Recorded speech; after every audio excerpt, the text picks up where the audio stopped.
सति परमात्मन्मादृशमोहबुद्धान् कथमतनुवशत्वान् बुद्धकेशान्यजैनम् सुगतमगरमागदेशं शिवं जितभवमभिवन्दे भासुरं त्रिदिनम्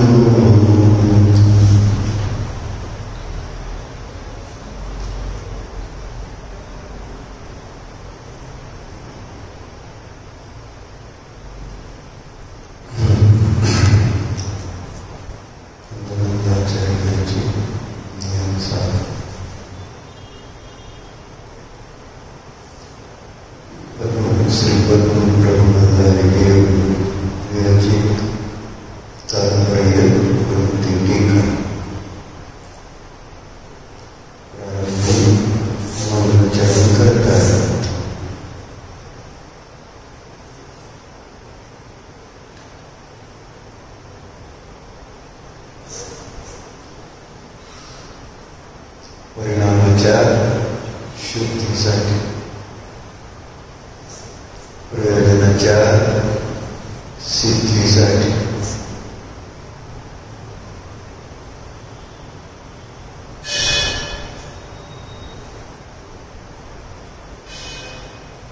त्यांना आवडणाऱ्या देवांना नमस्कार करते.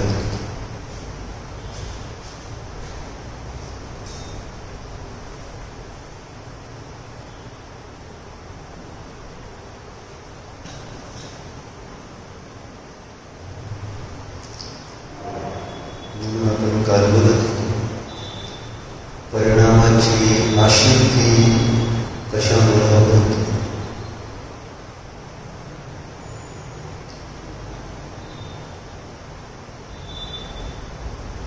की त्या परिणामाच्या अशुद्धीवर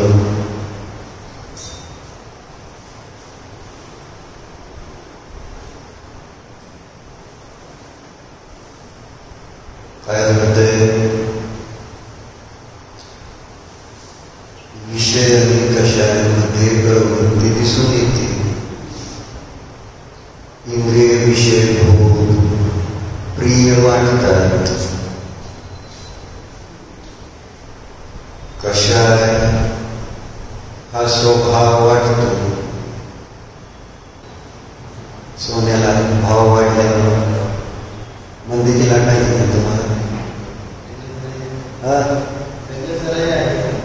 त्याच्यामुळं चालू आहे. वाढलं तरी घ्यावंच लागतं. इलाज नाही.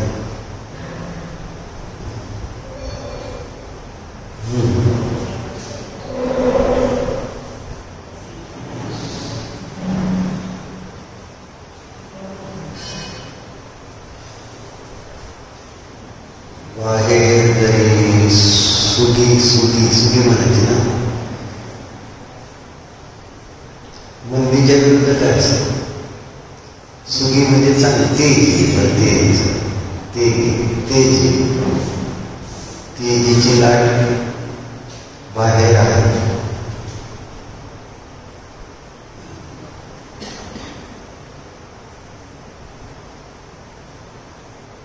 शरीर संसार भोग यांच्यामध्ये तेजी दिसून येते. संसार शरीर आणि भोग जोरात चाललंय. मग संसार शरीर भोग यांच्यामध्ये तेजी. त्याचं फळ काय. त्याचं फळ काय. संसारामध्ये वाढ झाली. शरीराची वाढ झाली. इंद्रिय विषय भोग वाढले. फळ काय.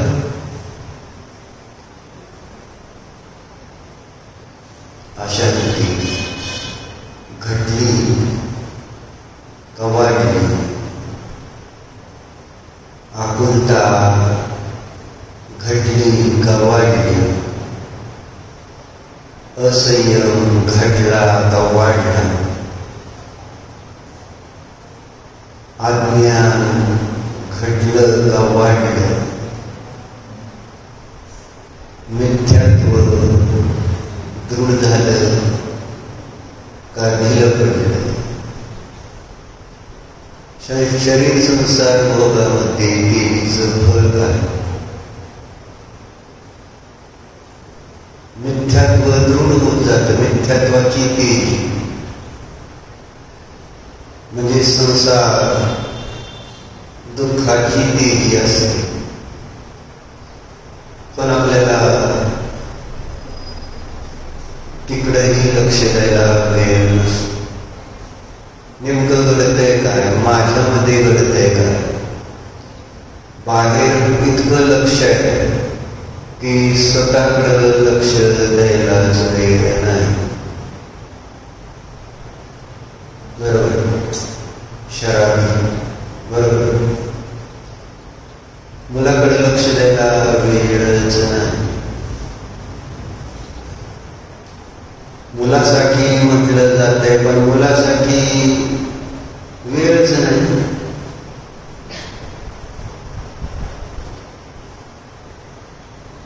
बाहेरच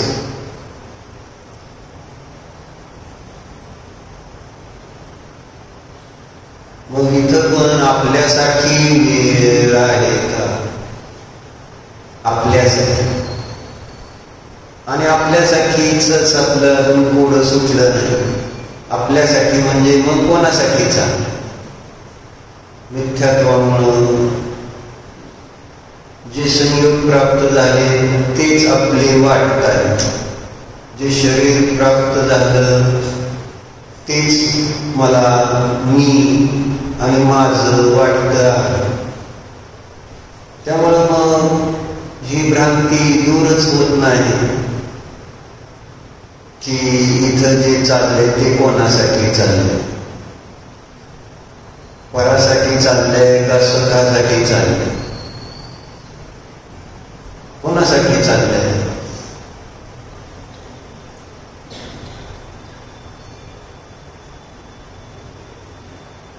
शास्त्र वाचल्याशिवाय समजणार कसं? आणि देवदर्शन करून समजतंय का? प्रश्न असा आहे. नाही शास्त्र वाचलं भले देव ठीक आहे पण देवदर्शन तर करतोयच की. मग देवदर्शनातून पण समजायला पाहिजे का नाही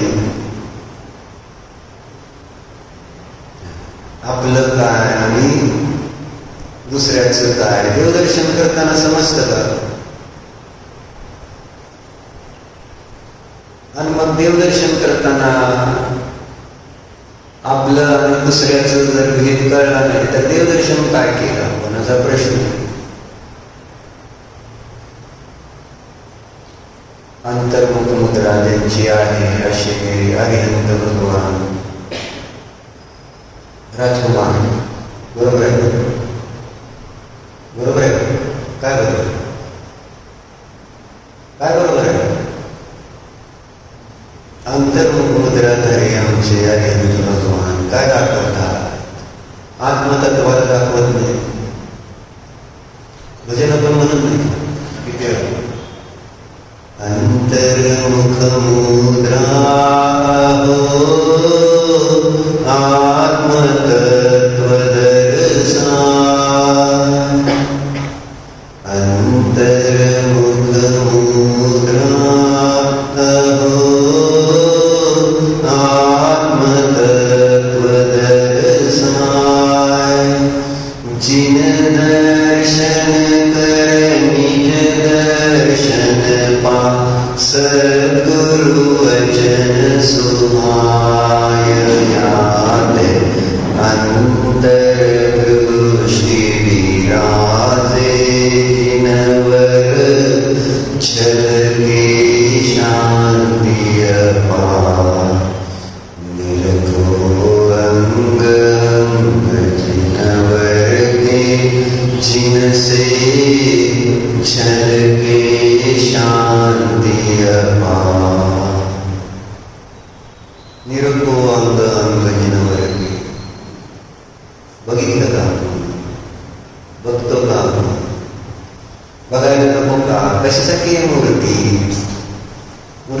दाखवण्यासाठी नाही का? सोनं खरेदी करताना, विकताना, घेताना, देताना बघून घेतलं जातं, बारकाईने बघून घेतलं जातं. कोणाला दिसती तर का ते डिझाईन, अंगठी, कानातलं लांबलं कळलं तर का किती बारकी डिझाईन. घेणाऱ्याला किती बारकाईने त्याचा अभ्यास करतो. कुणाकडे असले डिझाईन नाही, बरं कुणाला कळतं.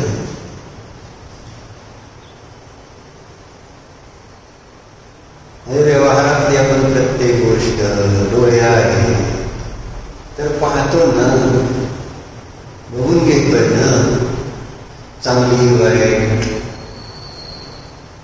मग इथं दर्शन करतोय तर आपण मूर्ती ठेवली ना तिथं, कशासाठी मूर्ती ठेवली, कशासाठी ठेवली?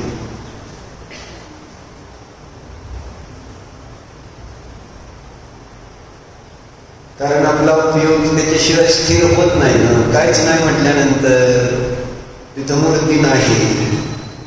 तिथं जाऊन तुम्ही पाया पडा म्हटलं, जसं शिखरेजीला जाऊन पाया पडा. काय पाया पडा? तिथं निदान चरण तर ठेवले. चरण म्हणजे सिद्ध आहेत का मला सांगायचं? पाया पडायचं म्हणजे काय? जिथं काहीच नाही तिथं काय म्हणून पाया पडणार आपण?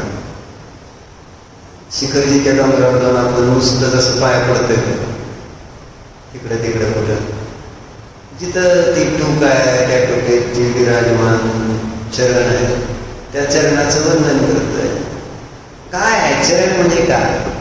आपल्याला काहीतरी पाहिजे, सगळ्यांना काही ना काही पाहिजे बाहेर बघायला. कारण त्याच्याशिवाय आपला उपयोग स्थिरच होत नाही. होतोय का मला सांग? कारण आपल्याला न दिसणारी वस्तू मध्ये मन एकाग्र व्हायचा विषय येत नाही.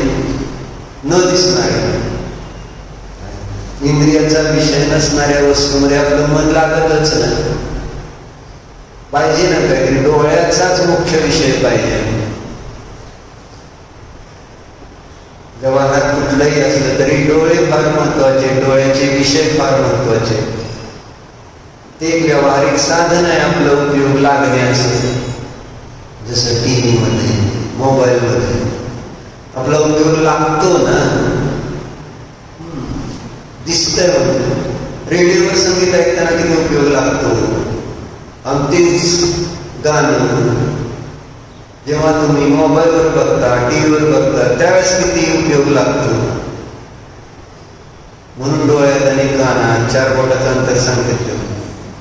डोळ्याने प्रत्यक्ष त्याची प्रतीती झाल्यासारखी भाषित होते. कानाने ती परोक्ष स्पष्टता नाही तेवढी जेवढी डोळ्याने. मग आता मंदिरात मूर्ती ठेवली नाही, बघायला पाहिजे. मूर्ती आहे म्हणजे त्यांना एक चेहरा आहे, कान आहे, डोळे आहे, नाक आहे, हात आहे, पाय आहे. ती अंतर्मुख मुद्रा आहे, असं सगळं घडवलं ना त्या भजनामध्ये. देवाचे पाय काय सांगताय, देवाचे हात काय सांगताय, देवाचे डोळे काय सांगताय, देवाची ती अंतर्मुख मुद्रा काय आपल्याला सांगते. एक एक गोष्ट आपल्याला संदेश देते का नाही, अशी आपली मुद्रा आहे. आपल्या देवाची मुद्रा अशी की आपल्याला शांतीचा उद्देश प्रत्येकातून मिळतो. पाय काय सांगते देवाचे, असं सगळं त्या भजनामध्ये घेतलं. घेते का तुम्हाला भजन? निरुपम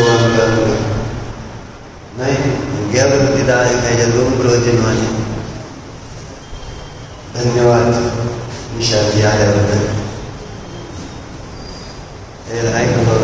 म्हणजे असं धर्म एक मला द्या आधी, म्हणजे मी पाहतो आहे का नाही. उगाच सगळ्याला वाट चालत नसल्यावर काय करायचं. हा एक एक अंग काय सांगतं जिनेंद्र देवाचं, कसं बघायचं, दर्शन कसं करायचं. एक म्हटलं तर छंद, आता सगळेच म्हणून घेऊ आता. निरखो अंग अंग जिनवर के जिनसे झलके शांति अपार. निरखो अंग अंग जिनवर के जिनसे झलके शांति अपार. चरण कमल जिनवर कहे घूमा सब संसार. चरण कमल जिनवर कहे घूमा सब संसार. परक्षण अंगुर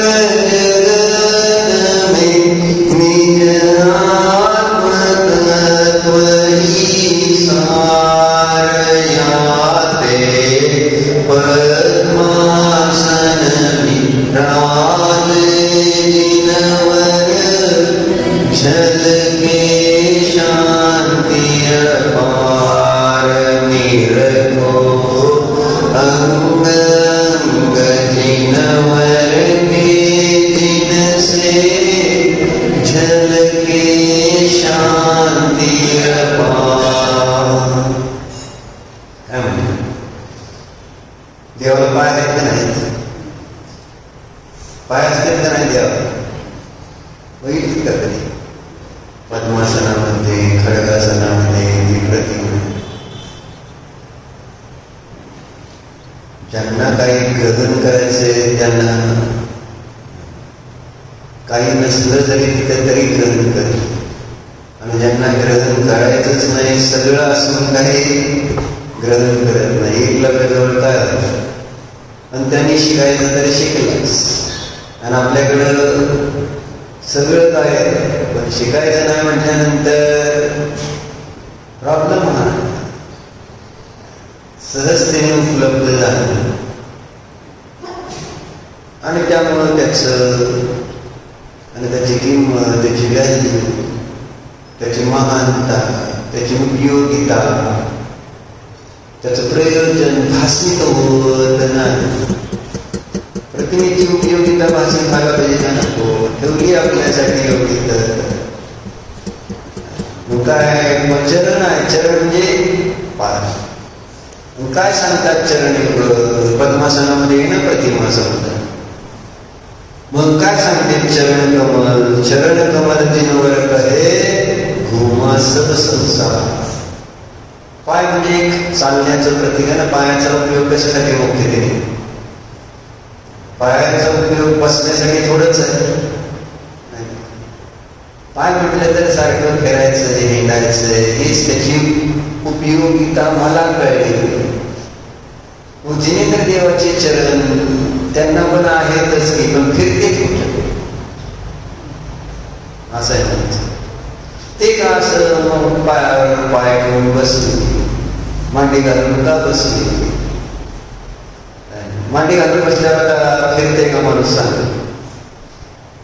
चालता येते का मांडी घालून बसल्यावर? साधी गोष्ट आहे ना. म्हणून त्यांनी हे घडवलं त्याच्यामध्ये की चरण कमल काय सांगताय जिनेंद्र देवाचे? घुमा सब संसार. सगळं झालं संसारामध्ये, कुठं म्हणून फिरायचं राहिलंय? सगळीकडं फिरून झालंय, पण हाऊस फेकली का मला सांग फिरायची? आता फिरायचं नाही असं कोणाकोणाला नियम घ्यायचा आहे सांग. काय सांगा?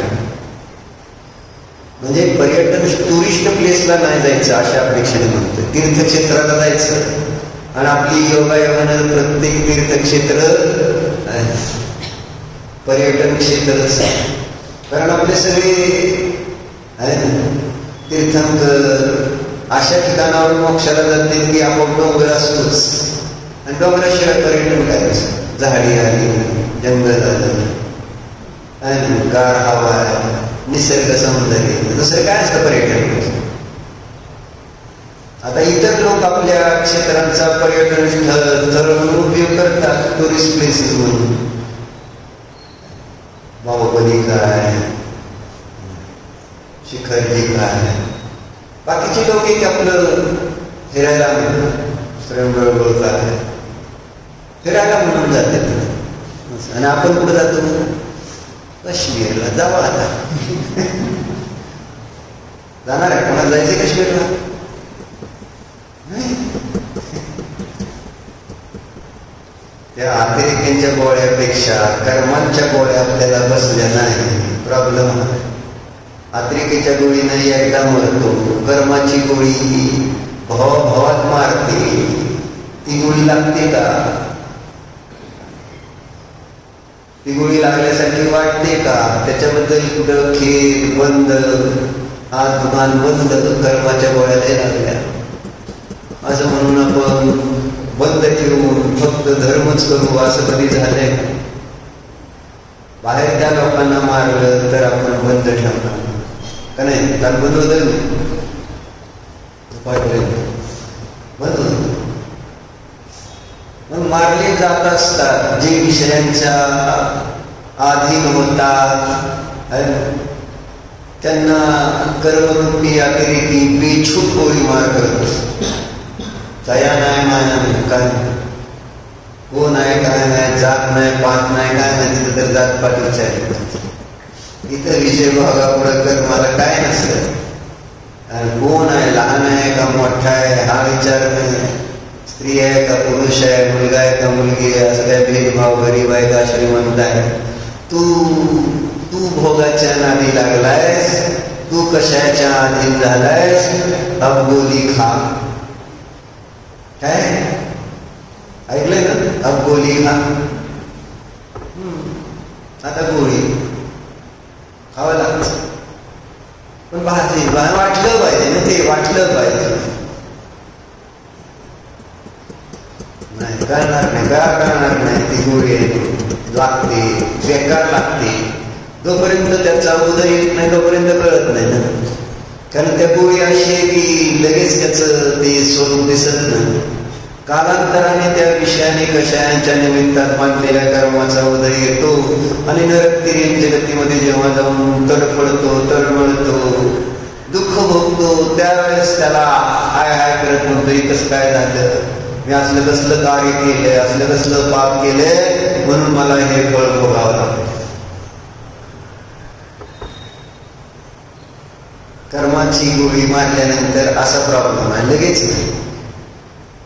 आणि म्हणून आपण कर्म करताना घाबरलं. कर्म हुशार आहे. कारण जे कार्यचं फळ लगेच दिसत नाही ना, त्यावेळेस ज्याने केले त्याच्यावर आरोप येत नाही. बरोबर आहे. वेळ मध्ये गेल्यानंतर कोणी कर्माला दोष देते का? सांगा. जे काही त्रास होते त्याला त्याचा दोष कोणी कर्माला देतं का? कुणाला दोष दिला जातो आपल्याकडून? शिमरन बाहेरच्या वस्तूंना मी दोष देतो, कोणी कर्माला दोष द्यायला तयार नाही. मध्ये कर्माने गॅप दिला ना, कर्म स्वतःला झाकून ठेवतंय, बरोबर दुसऱ्याला समोर करताय आणि आपण पुन्हा त्याला बघून नवीन कर्म करतो, पुन्हा बंद, पुन्हा त्या ठिकाणी उदय. आणि अशा प्रकारे अनादी काळापासून या संसारामध्ये दुःख भोग झालेलं.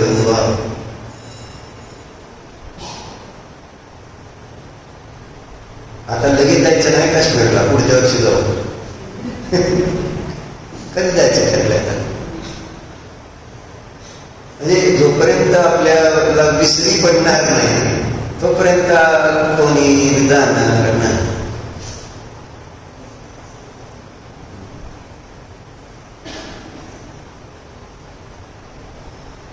कशासाठी चाललंय हे?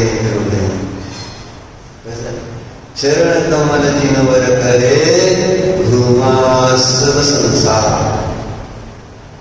सगळीकडे फिरून जाते, सगळीकडे. पण फिरण्याची इच्छा संपली का? दृष्टोपी समारोपात जागृत. एखादी गोष्ट पाहिली, मध्ये समारोप झाला विसरलं की परत त्या ठिकाणी तीच गोष्ट केली तरी आपल्याला ती कंटाळवाने वाटत नाही. मध्ये गॅप जातो जेव्हा दृष्टोपी समारोपात समारोप झाल्यावर तीच वस्तू पुन्हा फिरून जरी भोगली तरी सुद्धा आपल्याला ती जुनी वाटत नाही, नवीन वाटते. ही अडचण. परंतु इथं जिनेंद्र देवाची प्रतिमा आहे ना, तिला काही आपल्याला संदेश द्यायचा आहे. अमृतलता काय संदेश द्यायचा? झाले सगळं फिरून आता. परंतु काय म्हणले, परक्षणभंगूर जगत मे, या क्षणभंगूर जगामध्ये कुठेही सार नाही. अन्यत जे जे दिसते ते नष्ट होणार आहे या संसारात. ज्याला त्याला आपण पाहतोय, ज्याचा ज्याचा आश्रय करतोय ते शाश्वत आहे का नष्ट होणार आहे. म्हणून म्हणले परक्षणभंगूर जगत मे निज आत्मतत्व ही सार. काय सारभूत या संसारात? एक आपलं चैतन्य तत्व जे आहे, ध्रुव तत्व आहे, अविनाशी तत्व आहे. मी जो आहे अशरीरी, तेच त्या ठिकाणी या विश्वामध्ये सारभूत तत्व आहे. बरोबर.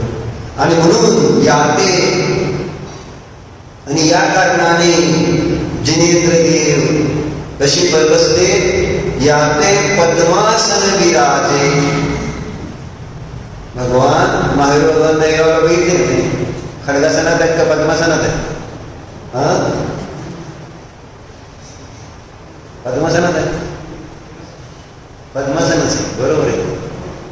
मग पद्मासनाला बघितलं कधी? काय सांगितले? पाय ते नाही कुठं दुसरीकडं. सगळं फिरलंय, परंतु या संसारामध्ये क्षणभंगूर संसारामध्ये कुठेही अन्यत्र सार नाही बघितलं. फक्त एक आत्म्यामध्येच आत्माच सारभूत आहे. आणि म्हणून भगवंतांनी फिरायचं सोडले. म्हणून माठी घालून बसले. बागकाय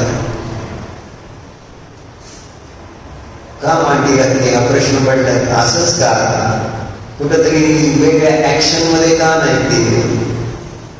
ते एखादी अनेक पोझिशन्स मध्ये असू शकतात ना. इतर देवी देवता तुम्ही बघता ज्यावेळेस गणपती येते किती पोज असते. पोज जसं तुम्ही सेल्फीला वेगवेगळ्या पोज देता एका पोज मध्ये सेल्फी असतो. एका पोज मध्ये 10-12 फोटो पटापटा काढायचे आणि त्याच्यानंतर परत दुसऱ्या पोज, तिसरा पोज. हजारो फोटो आहेत तुमच्या मोबाईल मध्ये. किती आहे? 1 आहे का 2 आहे? पूर्वी 36चा रूल येत होता. 36 ते म्हणजे ते सुद्धा मग पुरवून काढायचे. कुठेही कसलाही फोटो नाही काढायचा. आणि व्यवस्थित तिथं पाहिजे, जेव्हा पाहिजे, ज्या पद्धतीने पाहिजे तसाच ते फोटो काढायचा. फक्त लग्नाच्या वेळेस 2-3 रोल वापरले जात असतील, नाही तर वर्षभरात एक सुद्धा रोल नव्हता निघायचा. कॅमेरा नव्हताच एकतर घरात. आणि नंतर आले तर किती रोल आपले संपायचे. आणि आता किती संपतात? 36 into 1000 36,000. कोणाचे फोटो? देहाचे. काय म्हणून फोटो काढले जातात? सेल्फीचं नाव आहे ना त्याचं. सेल्फीचा अर्थ सेल्फी म्हणजे काय? सेल्फ म्हणजे स्वतः, मी, माझा पूर्ण जर एवढे फोटो काढला. पूर्वी एखादा निघायचा माझा.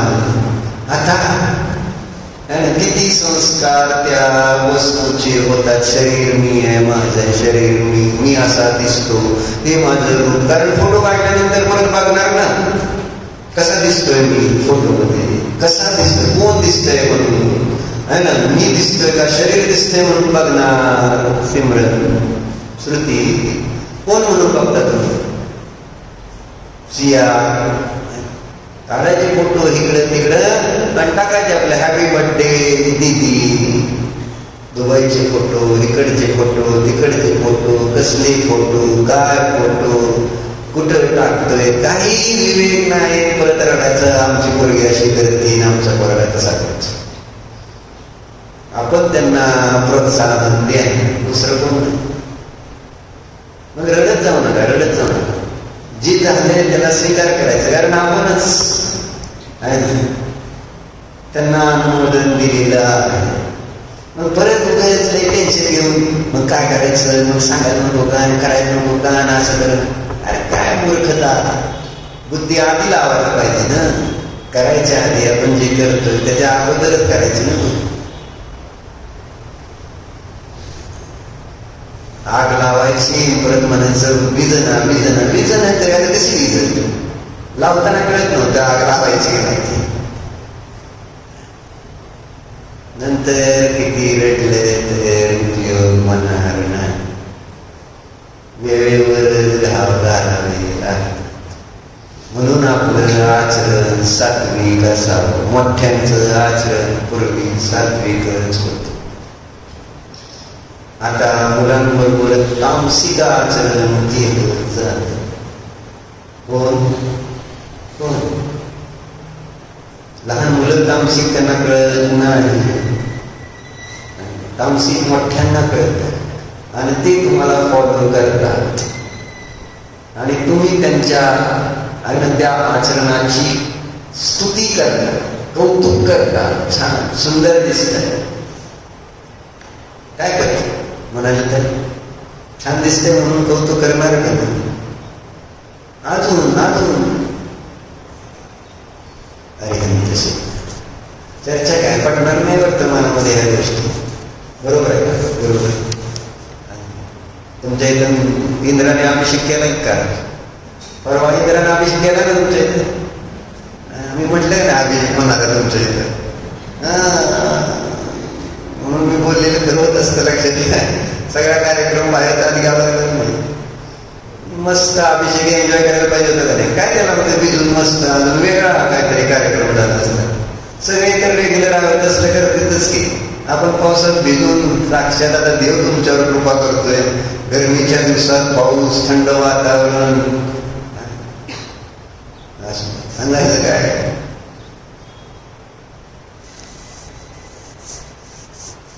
देवाकडे बघून आपल्याला या गोष्टी शिकायला पाहिजे. प्रतिमा आपली कशी आहे? का देव पद्मासन घालून बसले? का बसले? कारण काय?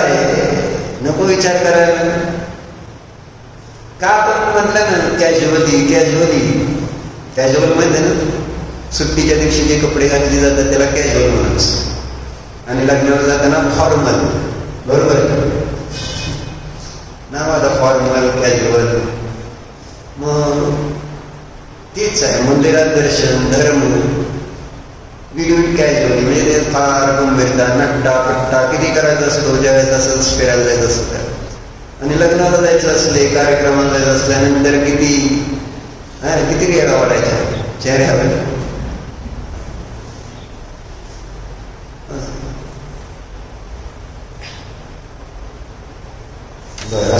म्हणजे बघा माझं म्हणणं काय, जर प्रतिमा आहे आपल्याला बाकी काय कळत नाही, पण जे दिसतंय त्याच्यावरून पण आपल्याला शिकता येतं. जे दिसतंय आपल्याला रूप त्याच्यातून पण शिकता येतं की तिथं एक चैतन्य तत्व आहे, तिथे एक आत्मतत्व आहे. ते आत्मतत्व आपल्याला काहीतरी संदेश देतंय. नाहीतरी अनेक वेळा सांगितलं सरवार सिद्धीमध्ये मुनिराजांचं वर्णन करताना पूज्यपादाचार्य म्हटले की जे न बोलताही मोक्ष मार्गाचा उपदेश देतात असे मुनिराज असतात.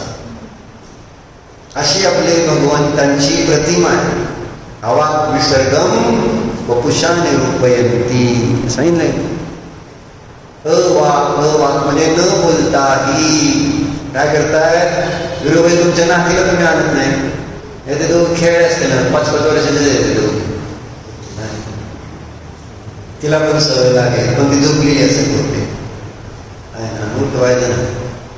ती तिच्या मम्मी पप्पा ठरवणार, आपण काय आपल्या हातात. तुमच्याकडे येते का नाही? येते ना, येते. बरं, मोनिका ताई आलं ना काय, परत गेले. बरं असं हा, बरं मग तिला घेऊन यायचं का तिला घेऊन घरी बसायचं? चांगलं आहे आली, मग तिला शास्त्राला घेऊन यायला पाहिजे नाही? बरं हा, बाळाला पण घेऊन यायचं, सगळी घेऊन यायची आणि कुणाला सोडायचं नाही. आता बघा वैभवराजच्या घरचं कोण घरी बसलंय का बघा, राजकुमार इथं आहे, वैभवराज इथं आहे, त्या म्युनीचा पोरगा पण आणलाय, परत भाचीची मुलगी आणली, परत सगळे संजनी ताई असते, कल्पना ताई असते, त्यांची मम्मी आहे, होल अँड सोल सगळी फॅमिली इथं बसते. म्हणजे त्यांचं कल्पनी बाहुबली सत्कार पुरस्कार करावं काय म्हणजे जेणेकरून आणि जरा एक तुमच्यातर्फे एक तोळा तर द्या, जास्त काय नाही, एक तोळा तर आणि त्याच्यावर 30 ग्रॅम चांगली राहू द्या, नाही दिली तर चालेल, आणि एक तोळा तर द्या. नाही कौतुक करायला पाहिजे माझं जर म्हणणं आहे, म्हणजे जेणेकरून बाकीच्यांना पण 1 ग्रॅम सोन्यासाठी तर घेऊन येतील सगळे शास्त्रात. 1 तोळा मिळते शास्त्राला गेल्यानंतर तसं. आणि तुम्हाला पण घेऊ आम्ही 1 तोळा, जर तुम्ही सगळेजण घेऊन आहात तर. तसं टेन्शन घेऊन आहात तुम्ही, विरुबाईकडनं घेऊ त्यावेळेस आम्ही 1 तोळा, कोणतरी दिलंच की. काय शीतल काका 1 तोळा सोनं पाहिजे, दिवसभराचं प्रॉफिट एका मिनिटात, रोज 1 तोळा देतो, चला रोज आणायचं. सगळी जण आणते, मी तुम्हाला सांगतो 1 तोळा मिळतंय म्हटल्यानंतर कोण आणणार नाही मला? चल गपचिप चल, जरी यायचं नसलं तरी सकाळी उठवून आणणार का नाही? पण त्यांना 1 तोळा नाही, जे स्वतः येते त्यांच्यासाठी 1 तोळा आहे. खरंच भाव पाहिजे आहे ना. रत्नवृष्टी पंचाक्षरवृष्टी कुणाच्या घरी होत नाही, भावपूर्वक त्या ठिकाणी ते जे आहार दान वगैरे दिलं जातं तिथं पंचाक्षरवृष्टी होते. 1 तोळा सोन्यासाठी माणसं आणली तर 1 तोळा सोना काढून दिली, माहिती आहे का? तसं होय नसतं. काय करायचंय का बाहुलीबाई सत्कार्यांचा? उठा रे बाहुली, या 2 मिनिटं बोला त्यांच्याबद्दल आणि 1 तोळा जाता जाता म्हणून द्या. काय किती आता धडधड होईल तुम्हाला म्हणाले 1 तोळा म्हणजे 1 लाख, 1 तोळा म्हणजे 1 लाख, 1 तोळा म्हणजे 1 लाख. आता तुम्ही असं विचार 1 तोळा म्हणजे त्याची व्हॅल्यू नाही आहे, 3000 म्हणा, 1 तोळा म्हणजे 3000 होतं ना त्यावेळेस. 5-25 वर्ष तेवढं आहे ते 3000चं पण सोनं तुमच्या लग्नाचं किती हजार होतं त्यावेळेस? हा लग्नाच्या वेळेस किती होतं? घेतलं का नाही? काय बह्यांना विचारतो, दिलं का नाही? काय आणलं का ना? कसं होतं त्यावेळेस? काय सोडतेत काय चक्का की सोन्याकडनं घेतलं आणि तिकडून घेतलंय ना, कोणी सोडत नाही. नातेपद्धतीचे तर कशी सोडतील? किती घेतलं, किती काय कसं तोडलं होतं, कसं होतं माहित नाही? 4000 होतं का? बाहुबली किती होतं? 4000. 4000 फक्त जाणार आहेत. किती 1 तोळा दिलं तर असं म्हणून देता येईल का नाही? आता 1 लाख म्हटल्यानंतर थोडं जर वाटतंय बाबाले, पण 1 तोळ्याची किंमत आपण ठरवली ना, बुद्धीमध्ये धारण केलेल्या विषयाला निक्षेपमध्ये सांगितलं नाही दुपारी. मग आपण कल्पना करायची 1 तोळा 3000च आहे बघा, सहज दिलं जाईल सहज. त्याची व्हॅल्युएशन मी वाढवल्यानंतर धर्म तर त्याची व्हॅल्युएशन 0च करतो, मातीच करतो, स्पर्शरक्त गंधवर्गीच. तसं काय देत नाही तुम्ही मोठं असं मला सांगायचं. पण व्यवहारात व्हॅल्युएशन ज्याचं आहे त्याच्यामुळं जे प्रोत्साहन मिळतं म्हणून सांगायचं. विशाल आहे का? विशालचं पण आहे संस्कृती करायचे का तुमच्यातर्फे? एक तुला ऍक्टिवा बिट असे बऱ्याच गाड्या येते, ते आपलं एक देऊन टाकीत मध्यरात.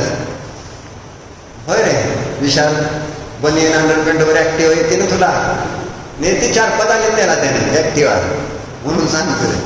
अजून येणार असेल त्याला काय करायचा प्रश्न येतो त्या ऍक्टिवाचा. नुसता असा गाडीला ढीग लागला होता, विकल्या काय केलं माहित नाही, सांगायचं तात्पर्य काय चाललं होतं? बाहुबली बाई नातवावर नाही बरोबर घेऊन यायचं संस्कार होते असं मला म्हणायचं. आलं तरी फरक पडतो, परिणामात फरक पडतो. संगतीची चर्चा पण बदलतो आहे ना. तिथं घरी बसून जी संगतीत राहणार आहे, मंदिरात येऊन फरक पडतो. मंदिर इतकं चांगलं आहे तुम्हाला सांगतो, सगळे विभाग, विकार, कषाय, आकुलता, विकल्प एकदम शांत होते मंदिरात. असं सुंदर आहे. तर आपणच बनवलंय, ते कुणी देवाने नाही बनवलं, तुम्हीच बनवलंय तुमच्या परिणामानं. हे तुमचं आहे, हे तुमच्या भावाने हे सगळं चांगलं झालेलं आहे. कारण प्रत्येक जण येणारा आपले भावरूपी धन आहे तुमचं. चांगले भाव, विशुद्ध भावरूपी धन इथं लावलेलं आहे. त्यामुळे इथं येणाऱ्याला प्रत्येकाला लाभ होतो. म्हणून एकमेकाला सगळ्यांनी धन्यवाद दिला पाहिजे. तुम्ही चांगले भाव करता म्हणून माझे चांगले भाव होतात. प्रत्येक जण जर येऊन इथं चांगला भाव करतो तर प्रत्येकाला धन्यवाद पाहिजे. त्याच्यामुळे मॅग्नेटिक फील्ड बदललं, इथलं वातावरण बदललं. आपोआप इथं आलं तर आपल्या परिणाम, आपल्या डोक्यावर इफेक्ट होतो. अशी विषय गोष्ट. म्हणून ती प्रतिमा आपली इतकी सुंदर आहे. यात पद्मासन विराजे जिनवर झलके शांती अपार. कशी दिसते है ना, बघितली प्रतिमा तर एकदम शांती. काय फिरायचंच नाही म्हटल्यावर काय, पद्मासन घातलंय, आता मला कुठं फिरायचं नाही. ज्याला कुठंतरी जायचंय त्याला आपुलता आहे. बरोबर आहे तुम्ही डॉक्टर. जर आता ठरलंय जायचं म्हटल्यानंतर किती दिवसापासून चालू झाली आपुलता? ज्या वेळेस ठरेल त्या दिवसापासून, महिना आधी, 2 महिना आधी, 3 महिना आधी ठरेल तर तिथून ती चिंता, आकुलता प्रारंभ झाली. काय करायचं, कसं करायचं, कुठं करायचं, तिकीट कशी काढायची, कुठं जायचं, सगळ्या गोष्टीचं त्या ठिकाणी चिंता. आणि मला कुठंच जायचं नाही झाला विषय संपला. त्याच्यासाठी काय आहे का? म्हणून भगवान कशी दिसते? शांत. आता पुढे काय म्हणते बघा. आता हात पण आहेत ना, हात बघा तर जाताना काय काय बघून जात आहे, काय बघून जाणार नाही मला 100% माहिती आहे. किती जरी कौतुक केलं, कसंही कौतुक केलं तरी देवाला बघायला वेळ नको का? हस्तयुगल जिनवर कहे परका करता होय. हस्तयुगल जिनवर कहे परका करता होय. ऐसी मिथ्या बुद्धि से ही प्रबल चतुर्गति होय. याते पद्मासन विराजे जिनवर झलके शांति अपार. निरखो अंग अंग जिनवर के जिनसे झलके शांति अपार. हस्तयुगल कसे हात? हातावर हात आहे. काय ते काय सांगते? हात हे कशामुळे? हाताचं मुख्य काम काहीतरी करत राहणं. हाताच्या द्वारे आणि करण्याचं कार्य मुख्यतेनं दिसून येतं. पायाच्या द्वारे फिरण्याचं, हाताच्या द्वारे. आणि तुम्ही व्यापार उद्यम हातानेच करताना सगळं, आणि माल देणं, ठेवणं, करणं सगळं हाताचं कार्य. आणि घरी तुम्ही स्वयंपाक पाणी कशाने करणार? हाताने. त्याच्यामुळे त्याच्यामध्ये कर्तृत्व दिसतं ना. हात हे कर्तेपणाचं प्रतीक आहे. कशाचं प्रतीक आहे?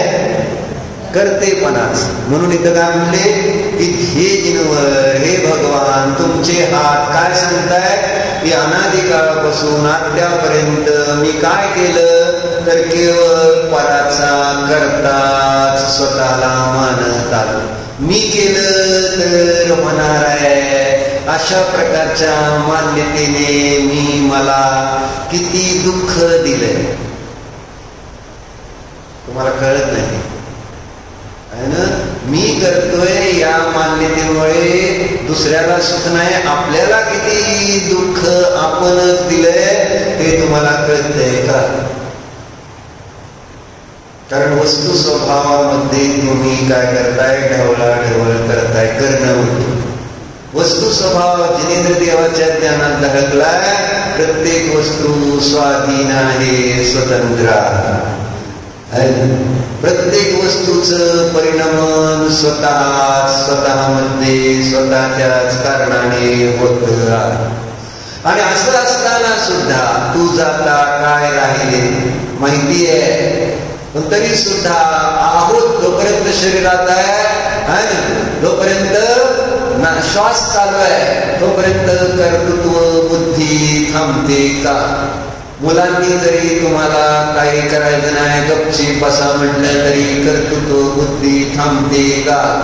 बसल्या बसल्या मग मी असतो तर तसं केलं असतं, मी असतो तर असं केलं असतं, मी असतो तर हे केलं नसतं. काय बसून बसून सुद्धा सासवा काय करते, दादा सुना तर काय करू देत नाही. अस्मिता ताई सुना काय करून देतात का? ढवळाढवळ. आणि केली तर काय होत, आणि नाही केली तर तुम्हाला किती त्रास होतो आहे ना. मध्ये हात काहीतरी घालायचं. स्वयंपाक करायला लागल्यानंतर करमत का मला सांग. एवढे वर्ष आम्ही स्वयंपाक केला आणि ही आता करायला लागली आणि माझ्यापेक्षा चांगला करायला लागली म्हटल्यानंतर चालतंय काय? प्रेमलता बोलून चालतंय का? चालत नाही. कोणत्याही सासूला चालणार नाही. आपलं कर्तृत्व द्यायला कोणाला आवडतं मला सांगा. पुरुष तशी आपल्या मुलांना देऊन टाकते का वाटतं. त्यांना असं फार हे नसतं की बाबा मी केलं आता मुलाला कसं द्यायचं. पण सासवा सुनांना देतात का स्वामित्व आणि कर्तृत्व? नाही. माहित नाही, माहित नाही तुम्हाला? विचार. हा मला माहित नाही काय का सुखी आहे ना.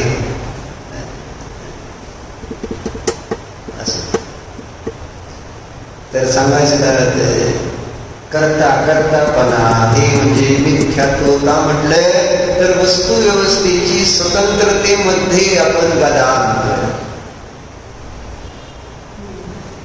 म्हणजे जिनेंद्र देवाच्या द्वारे जाणल्या गेलेल्या वस्तू व्यवस्थेला सुद्धा तुम्ही चॅलेंज देणार.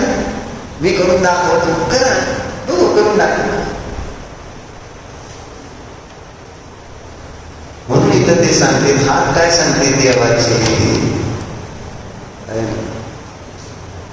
हस्तयुगल जिनवर कहे परका करता होय ऐसी मिथ्या बुद्धीसे. अशा प्रकारच्या खोट्या बुद्धीनच काय होतंय, भ्रमण चतुर्गती होय. चरगतीमध्ये फिरायचं कारण काय? तुम्हाला तर जावं लागतंय का नाही? 10ला 10 कमी सोडू का? कारण परत विरुबाई म्हणतील तुम्ही 9:45 घ्यायचं. विरुबाई येणार 9ला, पण मी 9:45 यायला लागते. 9:10 सोडलं पाहिजे विरुबाई, बरोबर आहे का? नाही सोडतो मी, तसं काय नाही. मला काय टेन्शन वरून मला बरं आहे लवकर सोडले. तर सांगायचं काय, हात काय सांगितले? कर्तृत्व बुद्धी सोडली म्हणून सांगितलं. देवाचे हात काय सांगताय? कर्तृत्व बुद्धी घेऊ नका, कारण त्या बुद्धीने 4 गतीमध्ये परिभ्रमण होत आहे. म्हणून सांगितलं मी आता पद्मासनामध्ये बसलोय. पद्माची मुद्रा कशी शांत आहे, कर्तृत्व गेलं शांती आली. आता पुढचे 2 म्हणू घालतो म्हणा म्हणते. चला विरोधाची परमिशन घेऊन मग पुढचे 2 म्हणतो. संपवत लगेच संपवत 2च मिनिटात संपवत. लोचन द्वय जिनवर कहे देखा सब संसार. लोचन द्वय जिनवर कहे देखा सब संसार.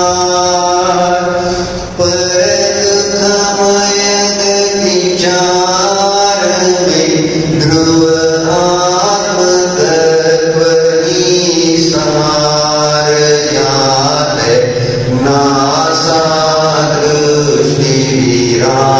जिनवर झलके शांति अपार निरखो अंग अंग जिनवर के जिन से झलके शांति अपार.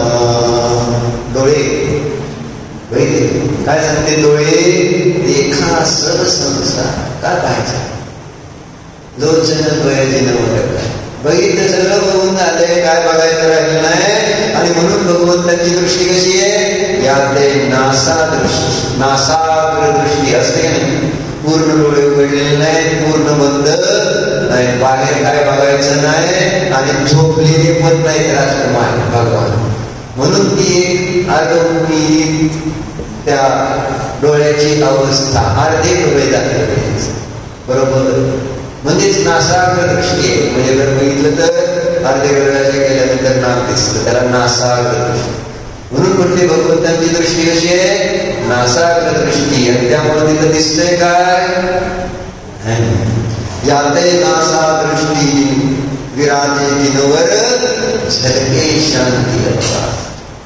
जर शांती पाहिजे तर नासाग्र दृष्टी. आता शेवटचं अंतर्मुख मुद्रा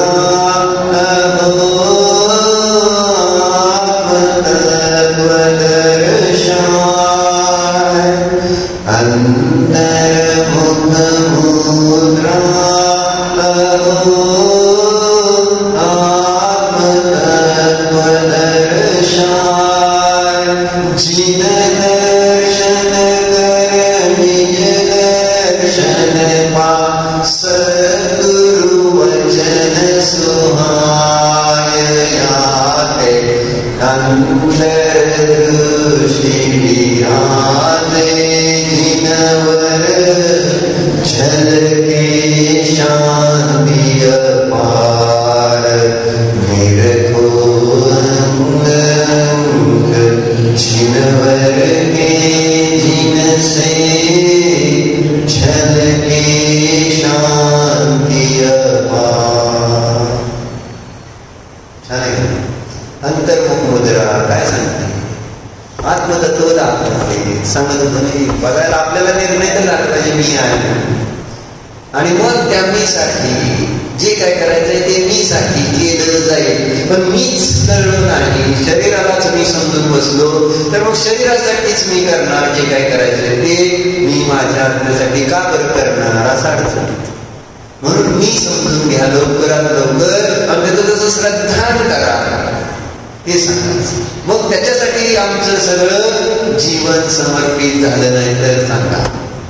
वाटलं पाहिजे ना मी. तुमची नातवं मुलं तुमची वाटतात ना, मी वाटतात ना, तसं आत्मा आपल्याला मी म्हणून वाटला पाहिजे. म्हणून अंतर्मुख मुद्रा काय सांगते? आत्मतत्व दाखवते. आणि तिथं जिनदर्शन करत असताना त्या मुद्रेला पाहिलं तसं तर आपल्याला कोणाचं दर्शन होईल? मी पण आहे, त्यांच्यासारखाच मी पण आहे. आणि या प्रकारे जे सद्गुरू आहे त्यांचे वचन मग मला आवडू लागते. मी त्या गुरूंच्या जिनवाणीच्या प्रेमात पडेल. आणि म्हणून अंतर्दृष्टी विराजे जिनवर. भगवान कसे अंतर्मुख दृष्टी करून विराजमान आहेत की ज्यामुळे त्यांची आणि त्यांच्यातून सगळी शांती शांती शांतीच झळकते.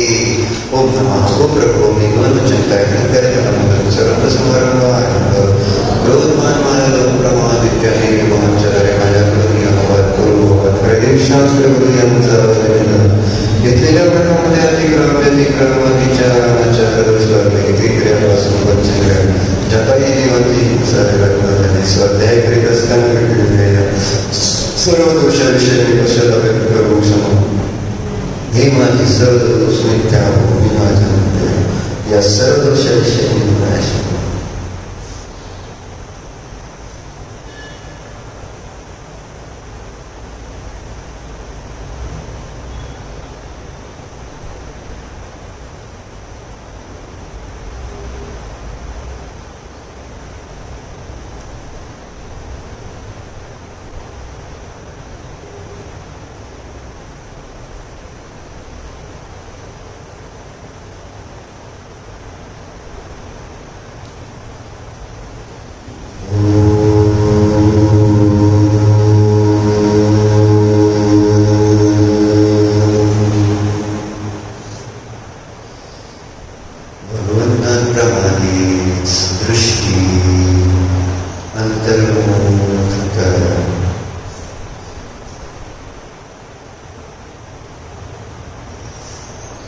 अंतस्तत्वाला पहा. चैतन्यमय असं हे अंतस्तत्व आहे जण.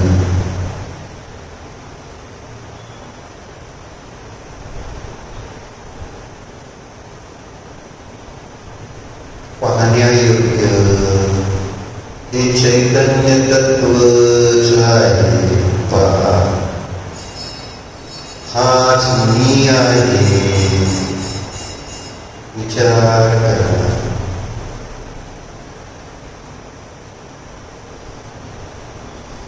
बाहेर काही करण्या धरण्यासारखे नाहीच. चैतन्य तत्व न्यायच आहे. जाणणे पाहणे एवढेच माझे स्वरूप आहे.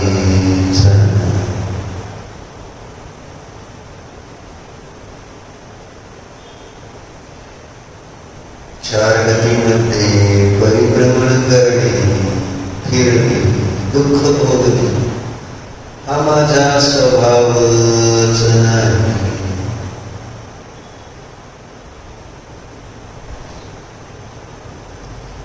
आत्मस्वरूपामध्ये विहार करा. आत्मस्वरूपाचा निरंतर अनुभव करा. चैतन्य स्वरूप